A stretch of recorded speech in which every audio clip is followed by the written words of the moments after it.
All right, guys, tonight is a big night. It's season 4. Yeah.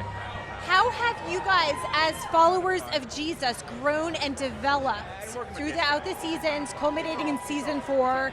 What can we expect from your characters? Well, I think that you do definitely see some growth from season 2 when we get our namesake, the Sons of Thunder, all the way into now. Yet at the same time, we're experiencing growth as characters, and sometimes you run through the same problems to learn it all over again. So I think you're going to see Jesus you're going to see how we listen to Jesus, but we don't always understand. And this season, we might pay a little price. We might be humbled again. Yeah, and it's just like life, you learn a lesson and you feel really good about it, and then something happens. There is going to be an event that we're supposed to be, show some humility about, and instead we get a little bit jealous, we get a little bit upset, and then we start, and just like in normal everyday life, we kind of get sent back to the bottom a little bit, and so we start thinking with our ego a little bit more, and like Abe said, we might need to be humbled once again and learn the lesson all over again.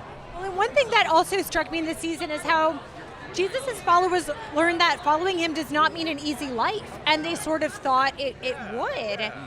Share a little bit more about this dynamic and how they realize what it truly means to follow Jesus as he faces persecution, a path towards crucifixion. I actually think that at the same time as, it's not always going to be an easy life, sometimes the problem with these two is they think it's going to be so tough that they're ready to fight whenever it's, they're ready to step up. And sometimes in those instances, we need to learn about what the journey is on the inside.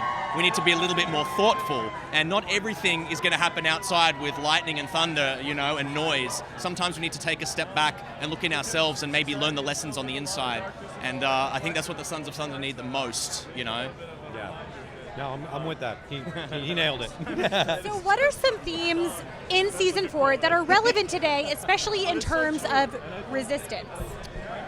I think that resistance is something that we all encounter, whether we're doing the resisting from growth or the outside pressures are making us resist the experience that we're having, or the experience itself is the resistance that's working on us. I think in season 4 you're going to be able to see how there are so many things that are not working in our favor, and yet we still, through the hardest of all seasons, are able to find some light, some celebration, and some unity.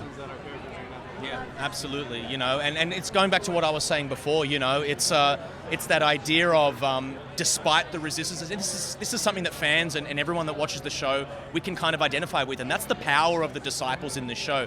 Jesus, we learn so much from Jesus, but we learn from the disciples making these mistakes, and in the face of resistance, that's actually more important. It's not, can you be a follower in the good times? Can you be a follower in the tough times when there is resistance? And there's no two that experience that more, especially emotionally, than the Sons of Thunder. Yeah. That's right. Sometimes we get hit over the head with the lessons. Literally.